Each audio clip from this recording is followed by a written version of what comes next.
ఈరోజు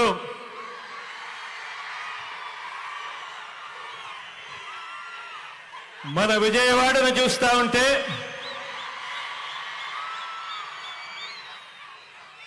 సామాజిక చైతన్యాల వాడగా ఈరోజు విజయవాడ కనిపిస్తా ఉంది.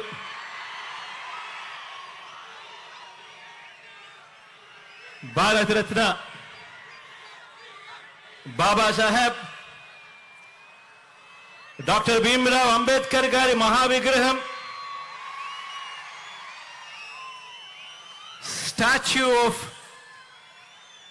సోషల్ జస్టిస్ ఆవిష్కరణ సందర్భంగా ఇవాళ ఇక్కడికి వచ్చిన నా ప్రతి అక్కకు,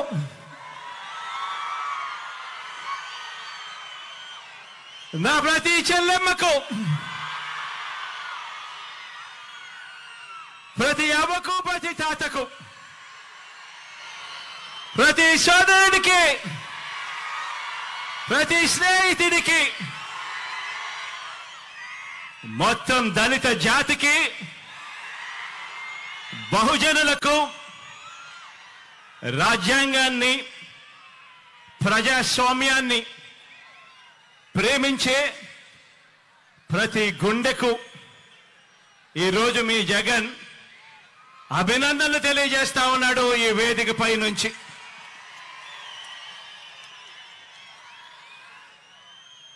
ఈ మహా విగ్రహం, ఇది స్టాచ్యూ ఆఫ్ సోషల్ జస్టిస్ అంటే సామాజిక న్యాయ మహాశిల్పం. ఎప్పుడైనా కూడా ఇటువంటి విగ్రహాన్ని చూసినప్పుడు మామూలుగా అమెరికాలో స్టాచ్యూ ఆఫ్ లిబర్టీ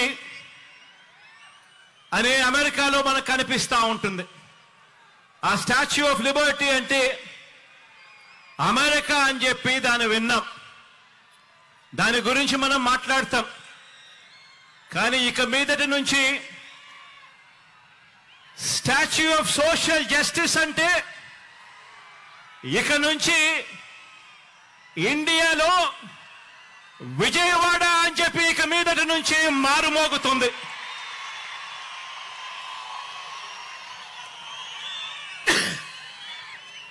ఈ విగ్రహం మనందరి ప్రభుత్వం ఈ 56 నెలల్లో అడుగడుగునా కూడా అనుసరించిన సామాజిక న్యాయానికి నిలువెత్తు నిదర్శనం ఈ విగ్రహం ఇక్కడే విజయవాడలో ఎప్పుడు కనిపిస్తూ ఉంటుంది. ఆశ్చర్యం ఏమిటో తెలుసా? అంబేద్కర్ గారు జన్మించి 133 సంవత్సరాల తరువాత కూడా,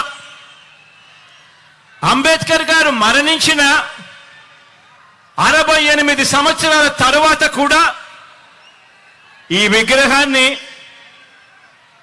స్టాచ్యూ ఆఫ్ సోషల్ జస్టిస్ కింద, సామాజిక న్యాయ మహాశిల్పం కింద ఈ రోజుకి కూడా ఏర్పాటు చేసుకుంటా ఉన్నాం. ఆలోచన చేయమని అడుగుతా ఉన్నా. ఎందుకు చేస్తా ఉన్నాము? కారణం, ఈ విగ్రహం వేల సంవత్సరాల భారత సామాజిక చరిత్రను, వేల సంవత్సరాల భారత సామాజిక చరిత్రను, ఆర్థిక చరిత్రను, మహిళా చరిత్రను మార్చిన ఓ సంఘ సంస్కర్త, ఓ మరణం లేని మహనీయుడి విగ్రహం ఈ విజయవాడలో ఈరోజు ఆవిష్కారం అవుతా ఉంది. బాబాసాహెబ్ మన భావాల్లో ఎప్పుడూ కూడా బతికే ఉంటాడు. ఎప్పటికీ కూడా మన అడుగుల్లోనూ, మన బ్రతుకుల్లోనూ, మన భావాల్లోనూ ఆయన ఎప్పటికీ కూడా కనిపిస్తూనే ఉంటాడు. ఈ దేశంలో పెత్తందారితనం మీద, అంటరానితనం మీద, కుల అహంకార వ్యవస్థల దుర్మార్గుల మీద, ఆ దుర్మార్గాల మీద అక్క చెల్లెమ్మలపై వివక్ష మీద పోరాటాలకు నిరంతరం స్ఫూర్తి ఇస్తూనే ఉంటాడు ఆ మహామనిషి. విజయవాడలో, అది కూడా స్వాతంత్ర సమర చరిత్ర ఉన్న మన స్వరాజ్య మైదానంలో, అది కూడా 75వ రిపబ్లిక్ డేకు సరిగ్గా వారం రోజుల ముందర మనం ఆవిష్కరిస్తా ఉన్న ఈ అంబేద్కర్ గారి మహాసుగ్రహం, మహాశిల్పం. ఈ విగ్రహం కూడా నేను చెప్తా ఉన్నాను, ఈ విగ్రహం చూసినప్పుడల్లా కూడా ఈ విగ్రహం పేదల హక్కులకు, మహిళల హక్కులకు, మానవ హక్కులకు, ప్రాథమిక హక్కులకు, సమానత్వ ఉద్యమాలకు, రాజ్యాంగ హక్కులకు నిరంతరం కూడా ఈ విగ్రహం స్ఫూర్తి ఇస్తూనే ఉంటుంది అని చెప్పి కూడా ఈ సందర్భంగా తెలియజేస్తా ఉన్నా. ఈరోజు ఒకసారి గమనించినట్టయితే ఆయన అంటరానితనం మీద, ఆధిపత్య భావజాలం మీద ఓ తిరుగుబాటుగా ఆయనను ఎప్పుడు చూసినా కూడా, ఆయన విగ్రహాన్ని ఎప్పుడు జ్ఞాపకం చేసుకున్నా కూడా మనకు కనిపిస్తూనే ఉంటాడు. ఈరోజు ఆయన సమసమాజ భావాలకు నిలువెత్తు రూపంగా కూడా ఎప్పుడూ కూడా మనందరికీ కూడా ఆయన గురించి ఆలోచన చేసినప్పుడల్లా కూడా మనందరికీ కూడా కనిపిస్తూనే ఉంటాడు. ఆయన రాజ్యాంగ హక్కుల ద్వారా, రాజ్యాంగ న్యాయాల ద్వారా నిరంతరం కూడా మనల్ని కాపాడే ఒక మహాశక్తిగా ఆయన మనందరికీ కూడా స్ఫూర్తినిస్తూనే ఉంటాడు. తమ గొంతు విప్పులేని దళిత వర్గాలకు, అల్పసంఖ్యాకులకు, వాయిస్లెస్ పీపుల్కు, అంటే తమ గొంతు వినిపించలేని ఆ అట్టడుగు ఉన్న ఆ వర్గాలకు ప్రత్యేక నియోజకవర్గాలను ఏర్పాటు చేయాలని, వారికి రిజర్వేషన్ను కల్పించాలని చరిత్ర గరితిని మార్చిన పూనా పాక్ట్ జరగడానికి కారకులు ఆ అంబేద్కర్ గారు. ఈరోజు దళిత జాతి నిలబడింది అన్నా కూడా, అల్పసంఖ్యాకులు నిలబడగలుగుతా ఉన్నారు అని అన్నా కూడా, రిజర్వేషన్లను కల్పించి ఒక్క తాటిపై వాళ్ళ నిలబెట్టే కార్యక్రమం జరిగింది అని అంటే అది ఆ అంబేద్కర్ గారి స్ఫూర్తి అని చెప్పడానికి గర్వపడతా ఉన్నా. ఈరోజు ప్రతి వాడలో ఉన్న ఆయన విగ్రహం అణగారిన వర్గాలకు నిరంతరం కూడా ధైర్యాన్ని ఇస్తుంది, శక్తినిస్తుంది, అండనిస్తుంది, ఒక మహాశక్తిగా తోడుగా నిలబడుకుంటుంది. చదువుకునేందుకు వీలు లేదని తరతరాలుగా కూడా అణిచివేసిన వర్గాలలో తాను జన్మించి చదువుకునేందుకు మాకు మాత్రమే హక్కుంది అని చెప్పి అనుకునే వర్గాల కన్నా కూడా, వాళ్ళందరికన్నా కూడా ఇంకా గొప్పగా చదువుకున్న ఓ విద్యా విప్లవం అంబేద్కర్ గారు.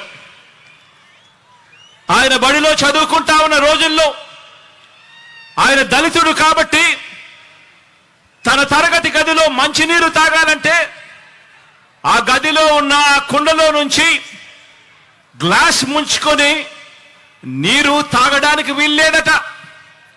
ఆ బడిలో ప్యూను దళిత విద్యార్థికి నీటిని ఆయన తెచ్చుకున్న గ్లాసులో నుంచి పైనుంచి పోసేవాడట. ఒకసారి అంబేద్కర్ గారు ఆయన చెప్పిన మాటలు ఒకసారి వింటే, బడికి ఏ రోజైనా కూడా ప్యూన్ రాకపోతే ఆ రోజు నాకు తాగడానికి మంచినీళ్లు కూడా లేనట్టే అని చెప్పి అనే మాటలు ఒక్కొక్కసారి బాధ కలిగిస్తాయి. ఒక్కొక్కసారి జరుగుతా ఉన్న ఆ నిజాలను చూసినప్పుడు ఇంకా మనము ఎక్కడ ఉన్నాము అని చెప్పి అనిపించే మాటలివి. అలాంటి అంటరానితనాన్ని తాను స్వయంగా అనుభవించి దాని మీద ఒక తిరుగుబాటును, ఓ విప్లవాన్ని, ఓ స్వాతంత్ర పోరాటాన్ని, వీటి అన్నిటినీ కూడా ఉమ్మడిగా చూస్తే, ఉమ్మడి చేస్తే ఆ పోరాటానికి రూపమే అంబేద్కర్ గారు.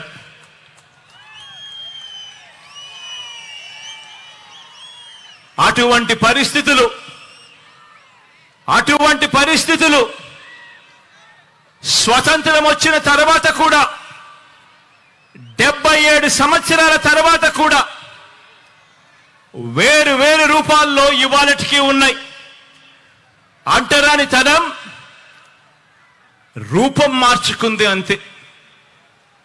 ఆలోచన చేయమని అడుగుతా ఉన్నా.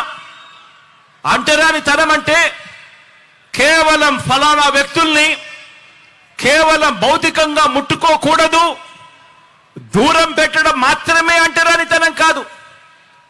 అంటరానితనం అంటే పేదలు ఏ బడిలో చదువుకుంటున్నారో ఆ గవర్నమెంట్ బడిని పాడు పెట్టడం కూడా రూపం మార్చుకున్న అంటరానితనమే అని చెప్పి నేను ఈ సందర్భంగా తెలియజేస్తా ఉన్నాను.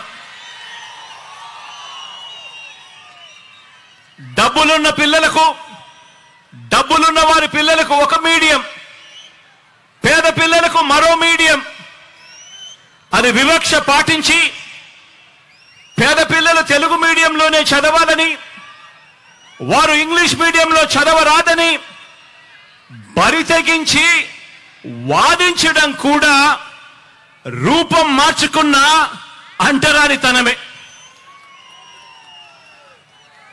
ఈరోజు కూడా ఈ అహంకారులు, ఈ పెత్తందారులు తమ పత్రికలో రాశారు.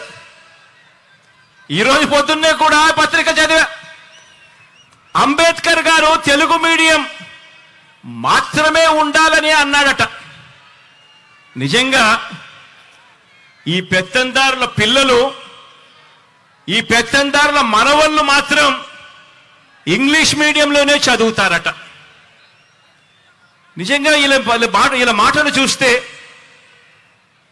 నిజంగా ఒక నిజం చెప్పకూడదు, అబద్ధాలు ఏ స్థాయిలో చెప్తా ఉన్నారు అని చెప్పి చూస్తే నిజంగా గుండెకు బాధ అనిపిస్తుంది. వాస్తవం ఏమిటి అని అంటే, నిజమేమిటో అంటే, అంబేద్కర్ గారు చదువుకున్నది ఇంగ్లీష్ మీడియంలో.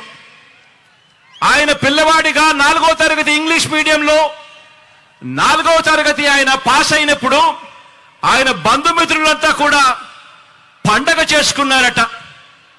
కానీ ఈ పెత్తందారుల పత్రిక, ఆ ఈనాడు పత్రిక, కానీ ఆ పత్రిక ముసుగులో తాము పాటించే ఈ అంటరానితనాన్ని, అబద్ధాలతో అందమైన మేకప్ వేయాలనుకున్న ఇలాంటి దుర్మార్గులు, ఇలాంటి నీచులు మన దళితులకు, మన బహుజనులకు వ్యతిరేకులు, చివరికి చరిత్ర కూడా ఇలాంటి వాళ్ళు వక్రీకరిస్తూ రాతలు రాస్తా ఉన్నారు అనంటే ఏ స్థాయికి నిజంగా పాత్రికేయం పడిపోయింది అని చెప్పి ఆలోచన చేయమని కోరుతా ఉన్నా.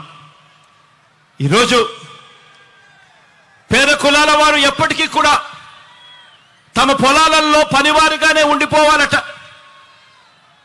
పేద కులాల వారు ఎప్పటికీ కూడా తమ ఇళ్లలో పనివారుగానే ఉండిపోవాలట. తమకు సేవకులుగా ఉండిపోవాలట. చిన్న చిన్న వృత్తులు, చిన్న చిన్న వ్యాపారాలు మాత్రమే వాళ్ళు చేసుకోవాలట. తమ అవసరాలు తీర్చే వారిగా మాత్రమే వాళ్ళు మిగిలిపోవాలట. ఇలాంటి ఆలోచనలు కూడా రూపం మార్చుకున్న అంటరానితనమే. పేదలు ఏ హాస్పిటల్లోకి వైద్యం చేయించుకుంటున్నారో ఆ గవర్నమెంట్ హాస్పిటళ్లలో ఎక్కడైతే పేదలకు ఉచితంగా వైద్యం అందుతా ఉందో అటువంటి హాస్పిటల్ కూడా నీరుగార్చడం, పేదలు ఏ బస్సుల్లో అయితే ఎక్కుతున్నారో ఆ ఆర్టీసీని కూడా ప్రైవేట్కు అమ్మేయాలని అనుకోవడం, ఇవన్నీ కూడా రూపం మార్చుకున్న అంటరానితనమే.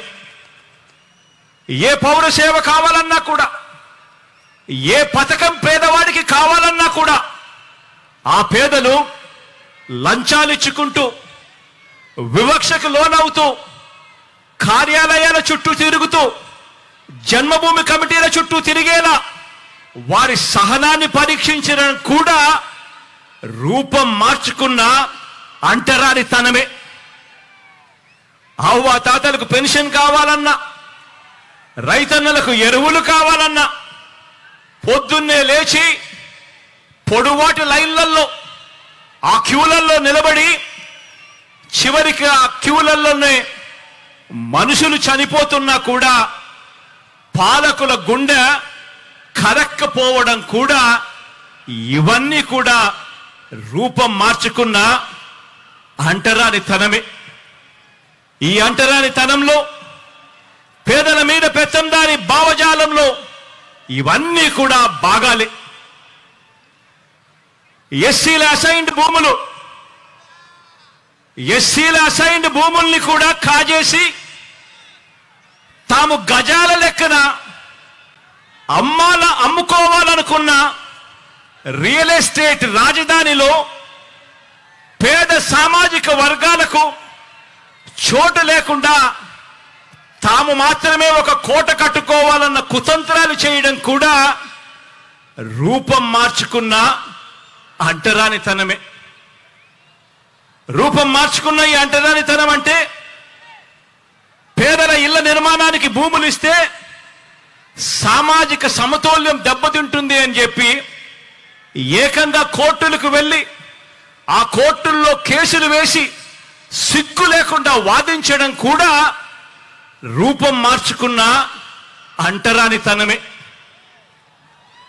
రూపం మార్చుకున్న అంటరానితనం అంటే మన ఎస్సీలు, మన ఎస్టీలు, మన బీసీలు, మన మైనారిటీలు, మన నిరుపేద పిల్లలు చదువుకునే ఆ గవర్నమెంట్ బడులలో ఇంగ్లీష్ మీడియం చదువులు చెప్పడానికి వీల్లేదని కోర్టులకు వెళ్లి సైతం పిటిషన్లు వేయడం కూడా రూపం మార్చుకున్న అంటరానితనమే. ఆ పేద వర్గాల పిల్లలకు ట్యాబులు ఇస్తే అందులో వారు చూడకూడనివి చూస్తున్నారంటూ వాళ్ళ పిల్లల చేతుల్లో కూడా సెల్ ఫోన్లు ఉన్నాయని, ట్యాబులు ఉన్నాయి అన్న విషయాన్ని ఉద్దేశపూర్వకంగా కూడా మర్చిపోతూ డిజిటల్ లిటరసీని మన పేద పిల్లలకు ఇవ్వటానికి వీల్లేదని చెప్పి కుట్రపూరితంగా రాతలు రాయడం, వాదించడం కూడా రూపం మార్చుకున్న అంటరానితనమే. స్వాతంత్రం వచ్చి 77 సంవత్సరాలు గడుస్తా ఉన్నా కూడా ఇప్పటికీ కూడా అలాగే మిగిలిపోయి ఉన్న ఈ రూపం మార్చుకున్న ఈ అంటరానితనం మీద ఈ 56 నెలలుగా మనం చేస్తా ఉన్న ఒక సామాజిక, ఆర్థిక, రాజకీయ యుద్ధానికి నిలువెత్తు నిదర్శనంగా ఈ అంబేద్కర్ గారి విగ్రహం ఎప్పటికీ కూడా కనిపిస్తానే ఉంటుంది. ఈ విగ్రహం దేశంలోనే కాదు ప్రపంచంలోనే అతిపెద్ద అంబేద్కర్ గారి విగ్రహం అని కూడా చెప్పడానికి గర్వపడతా ఉన్నా. దేశంలోనే కాదు ప్రపంచంలోనే అతిపెద్ద అంబేద్కర్ గారి విగ్రహం అని చెప్పడానికి గర్వపడతా ఉన్నా. ఇది 81 అడుగుల వేదిక మీద ఏర్పాటు చేసి 125 అడుగుల మహావిగ్రహం అంటే 206 అడుగుల ఎత్తైన ఈ విగ్రహం దేశంతో కాదు మనం పోటీ పడేది, ప్రపంచంతోనే పోటీ పడతా ఉన్నామని చెప్పి కూడా ఈ సందర్భంగా తెలియజేస్తా ఉన్నా.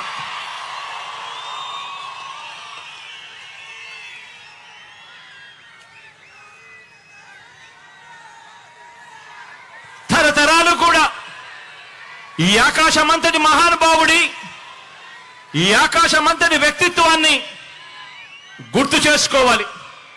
ప్రతి పిల్లాడు, ప్రతి పాప కూడా ఆయన జీవిత చరిత్ర నుంచి స్ఫూర్తిని తెచ్చుకోవాలి. ఎందుకంటే అభివృద్ధికి అభ్యుదయానికి మధ్య అవినాభావ సంబంధం అంబేద్కర్ గారి భావజాలం. ఇలాంటి భావజాలం మన పెత్తందారులకు మాత్రం నచ్చదు. పెత్తందారులు అంటే ఎవరో మీ అందరికీ బాగా ఈ పాటికి అర్థమై ఉంటుంది అనుకుంటా ఉన్నాను.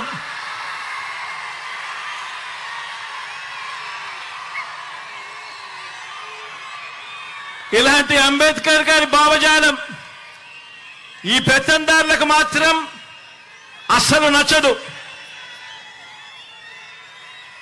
దళితులకు చంద్రబాబు నాయుడు గారు సెంట్ భూమిని ఇళ్ల నిర్మాణానికి ఇచ్చింది లేదు. అంబేద్కర్ గారి విగ్రహం నిర్మించింది అంతకన్నా కూడా లేదు. ఎందుకంటే చంద్రబాబు గారి రక్తంలోనే ఎస్సీ, ఎస్టీ, బీసీ మైనారిటీల మీద ఏ కోశానా కూడా ఏనాడు కూడా ఈ మనిషికి ప్రేమే లేదు. ఎస్సీలో పుట్టాలని ఎవరైనా అనుకుంటారా అని ఒక ముఖ్యమంత్రి స్థానంలో ఉన్న వ్యక్తి నోరు పారేసుకుంటే గ్రామాలలో ఆ ఎస్సీలు ఎలా బ్రతకగలుగుతారు అని చెప్పి కనీసం ఆలోచన కూడా చేయకుండా నోట్లో నుంచి అంత చులకనగా మాట్లాడే స్వభావం. బీసీల తోకలు కత్తిరిస్తా ఖబర్దార్ అన్న వ్యక్తి, పేద సామాజిక వర్గాలంటే గిట్టని ఈ వ్యక్తి మన మాదిరిగా ఈ పేద అక్క చెల్లెమ్మలు బాగుండాలి, ఈ పేద కుటుంబాలు బాగుండాలి అని ఏకంగా 31 లక్షల ఇళ్ల పట్టాలు రాష్ట్రంలో ఎప్పుడు జరగని విధంగా, దేశంలో కూడా ఎప్పుడు చూడని విధంగా ఏకంగా 31 లక్షల ఇళ్ల పట్టాలు, అందులో 22 లక్షల ఇళ్ల నిర్మాణం చేయాలని ఆ పెద్ద మనిషికి ఎందుకు అనిపిస్తుంది?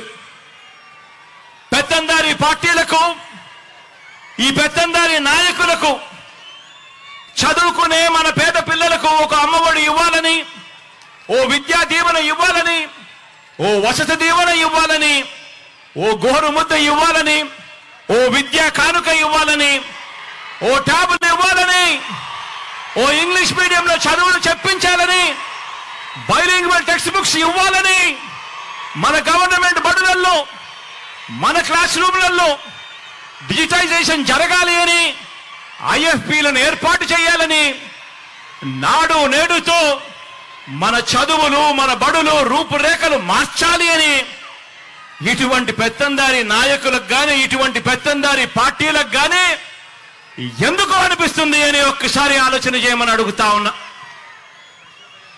పెత్తందారి పార్టీలకు, పెత్తందారి నాయకులకు మన అక్క చెల్లెమ్మలకు ఒక దిశ యాప్ తేవాలని, మన అక్క చెల్లెమ్మలకు ఒక అమ్మఒడి ఇవ్వాలని, మన అక్క చెల్లెమ్మలకు ఒక ఆసరా ఇవ్వాలని, మన అక్క చెల్లెమ్మలకు ఒక 0 వడ్డీ తేవాలని, ఒక 0 వడ్డీ ఇవ్వాలని, ఒక చేయూత ఇవ్వాలని, అక్క చెల్లెమ్మల పేరిట 31 లక్షల ఇళ్ల పట్టాలు ఇవ్వాలని, అందులో 22 లక్షల ఇళ్ల నిర్మాణం పూర్తి చేసి కట్టించి ఇచ్చి ఆ అక్క చెల్లెమ్మల ముఖాలలో చిరునవ్వులు చూడాలని ఆ పెత్తందారి పార్టీలకు, ఆ పెత్తందారి నాయకులకు ఎందుకు అనిపిస్తుంది అని ఒక్కసారి ఆలోచన చేయమని అడుగుతా ఉన్నా.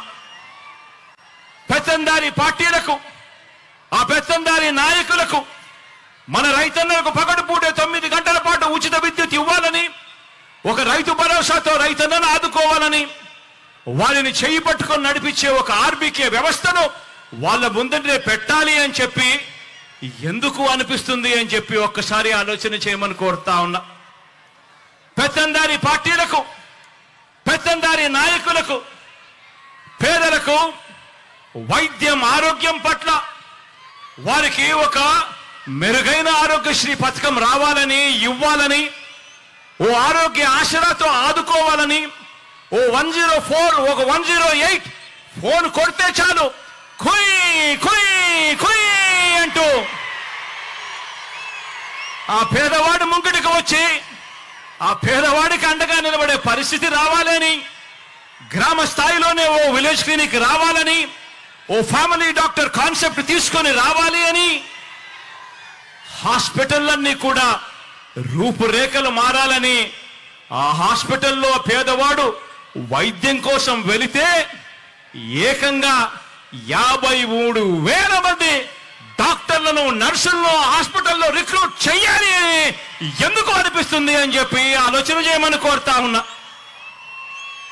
ఆ పెత్తందారి పార్టీలకు, ఆ పెత్తందారి నాయకులకు గ్రామ స్థాయిలోనే ఒక లంచాలు లేని వ్యవస్థను తేవాలని, గ్రామ స్థాయిలోనే ఓ వివక్ష లేని వ్యవస్థను తీసుకొని రావాలని, గ్రామ స్థాయిలోనే ఓ వాలంటీర్ వ్యవస్థ తీసుకొని రావాలని, గ్రామ స్థాయిలోనే ఓ సచివాలయాలు, వార్డు సచివాలయాలు, గ్రామ సచివాలయాలు తేవాలని, ఓ వివక్ష లేని, ఓ లంచాలు లేని వ్యవస్థ ప్రతి పేదవాడికి కూడా అందుబాటులోకి ఉండాలి, తేవాలి అని ఆ పెత్తందారి నాయకులకు, ఆ పెత్తందారి పార్టీలకు ఎందుకు అనిపిస్తుంది అని చెప్పి ఆలోచన చేయమని కోరుతా ఉన్నా మీ అందరికీ కూడా.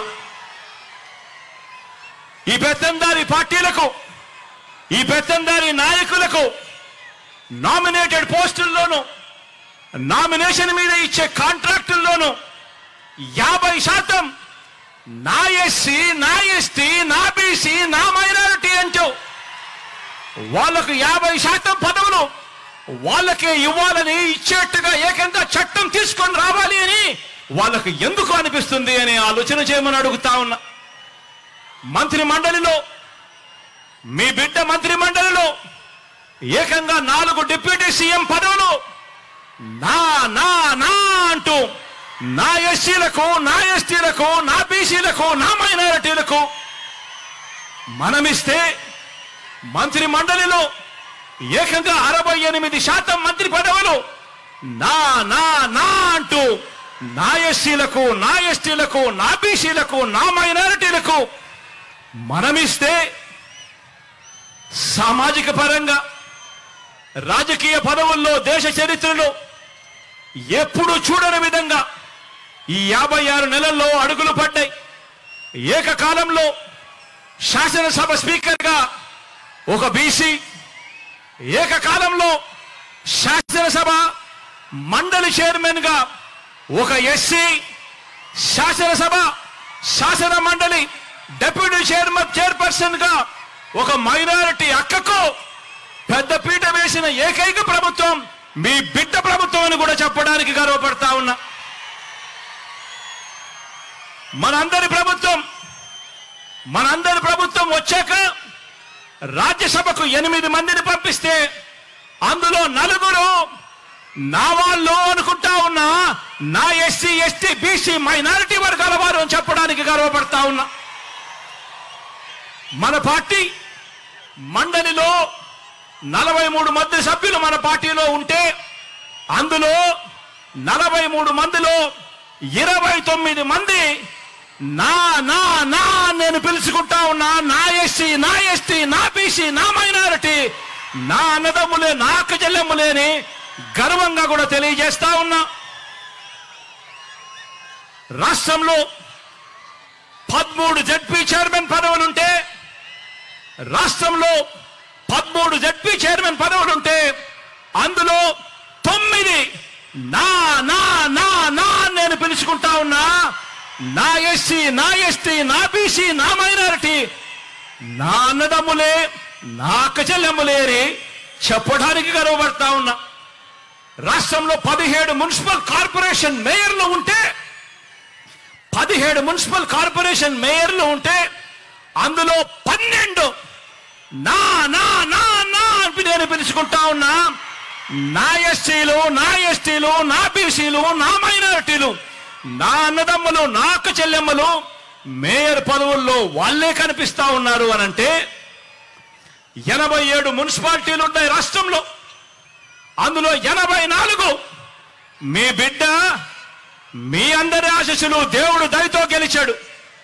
ఆ 84 నీ బిడ్డ గెలుచుకుంటే అందులో నా నా నా నా పిలుచుకుంటూ ఏకంగా ఆ 84లో 58 నా ఎస్సీ, నా ఎస్టీ, నా బీసీ, నా మైనారిటీ మున్సిపల్ చైర్మన్ల పదవుల్లో నా అన్నదమ్ములు, నా అక్క చెల్లెమ్మలు ఇవాళ కనిపిస్తా ఉన్నారు.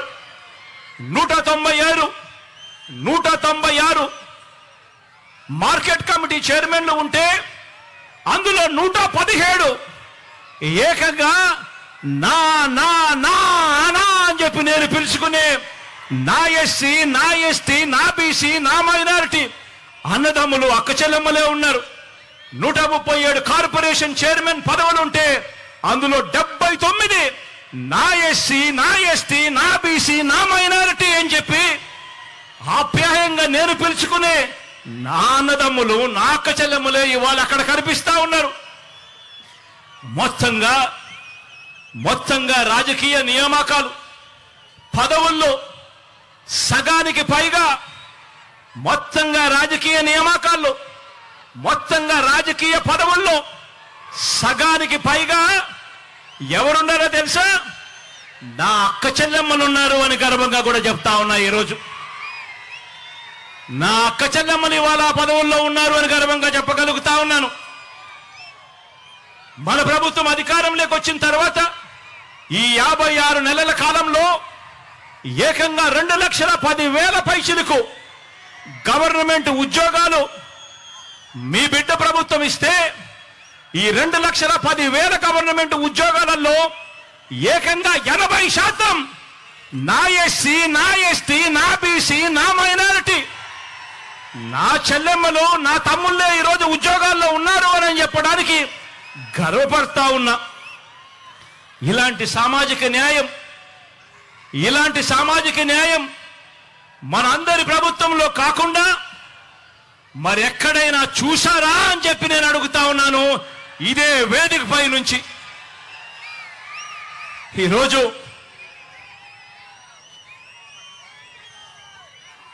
ఈ పెత్తందారి పార్టీలకు, ఈ పెత్తందారి నాయకులకు నా ఎస్సీలు, నా ఎస్టీలు, నా బీసీలు, నా మైనారిటీలు వారి కోసం నవరత్నాల పాలన అందించాలని కడుపులో ఉన్న బిడ్డ దగ్గర నుంచి పండు ముసలి అవ్వ తాత వరకు అందరి పట్ల ప్రేమ మమకారం చూపాలని వీళ్ళకి ఏ రోజైనా అనిపించిందా అని చెప్పి నేను అడుగుతా ఉన్నా. మీ బిడ్డ పాలనలో ఈ 56 నెలల కాలంలో 2,47,000 కోట్ల రూపాయలు నేరుగా మీ బిడ్డను బటన్ నొక్కుతున్నాడు. నా అక్క చెల్లెమ్మల కుటుంబాల ఖాతాల్లోకి నేరుగా డబ్బులు పోతా ఉన్నాయి. ఎక్కడా లంచాలు లేవు, ఎక్కడా వివక్ష లేదు. మరి రాష్ట్రాన్ని దోచుకునేందుకు మాత్రమే రాష్ట్రంలో పదవులు కావాలి అని చెప్పి ఆకాంక్షిస్తా ఉన్న ఈ పెత్తందారి పార్టీలకు, ఈ పెత్తందారి నాయకులకు ఏ రోజైనా కూడా ఇలాంటి వాళ్లకు ఇలా బటన్ నొక్కడం, ఇలా బటన్ నొక్కితే 2,47,000 కోట్లు పేద అక్క చెల్లెమ్మలకు పోయే పరిస్థితి ఉంటుంది, ఇలాంటి కార్యక్రమం చేయగలుగుతాము అని చెప్పి ఏ రోజైనా అనిపించిందా అని చెప్పి ఒక్కసారి ఆలోచన చేయమని కోరుతా ఉన్నా. ఇవన్నీ కూడా సామాజిక న్యాయాన్ని అందించడంలో విప్లవంగా పుట్టిన వ్యవస్థలు. ఈరోజు గ్రామ స్థాయిలో చిక్కటి చిరునవ్వుతో మన పిల్లలు కనిపిస్తారు. సచివాలయంలో మన గ్రామంలోనే ప్రతి 2,000 జనాభాకు ఒక సచివాలయం, ప్రతి 50 నుంచి 60 ఇళ్లకు ఒక వాలంటీర్. చిక్కటి చిరునవ్వుతో, లంచాలు లేకుండా, వివక్ష లేకుండా ప్రతి అక్క చెల్లెమ్మను, ప్రతి పేదవాడిని, ప్రతి రైతన్నను చెయ్యి పట్టుకుని నడిపిస్తూ ఈరోజు గ్రామ స్వరాజ్యం అంటే ఇది, అంబేద్కర్ గారి కలలుగన్న రాజ్యం ఇది అని చెప్పి ఏకంగా ఆ పిల్లలు, ఆ చెల్లెమ్మలు, ఆ తమ్ముళ్ళు ఈరోజు గ్రామ స్వరాజ్యం అంటే ఇది అని చెప్పి దేశానికే చూపిస్తా ఉన్నారు. ఇవన్నీ కూడా సామాజిక న్యాయాన్ని అందించడంలో విప్లవంగా పుట్టిన వ్యవస్థలు. కాబట్టే మనం ఆచరించిన విధానాలకు ప్రతీకగా ఈ సామాజిక న్యాయ మహాశిల్పం అనే దాన్ని ఈరోజు మనం నిర్మించుకున్నాం. ఈరోజు మనం ఆవిష్కరణ కూడా చేస్తా ఉన్నాము అని ఇవాళ గర్వంగా చెప్తా ఉన్నాను.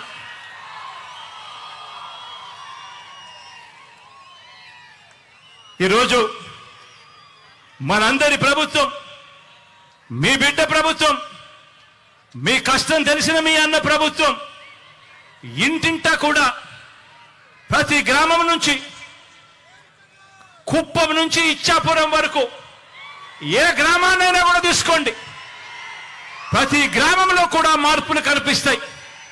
ప్రతి గ్రామంలో కూడా ఇంటింటా కూడా ఒక చదువుల విప్లవం కనిపిస్తుంది. ప్రతి గ్రామంలో కూడా ఇంటింటా కూడా ఒక మహిళా సాధికారత విప్లవం కనిపిస్తుంది. ప్రతి గ్రామంలో పరిపాలన సంస్కరణలు కనిపిస్తాయి. ప్రతి గ్రామంలోనూ ఒక వ్యవసాయ విప్లవం కనిపిస్తుంది. ప్రతి గ్రామంలోనూ కూడా పారిశ్రామిక మౌలిక సదుపాయాల విప్లవం కల్పించేట్టుగా దిశగా ఆ జిల్లాలో ఎప్పుడూ చూడని విధంగా ఈరోజు అభివృద్ధి కనిపిస్తా ఉంది. వైద్య ఆరోగ్య రంగంలో ఎప్పుడూ కూడా ఊహించని విధంగా గ్రామ స్థాయిలోనే మార్పు చెందిన మరో విప్లవం మన పిల్లలకు అక్కడే కనిపిస్తా ఉంది.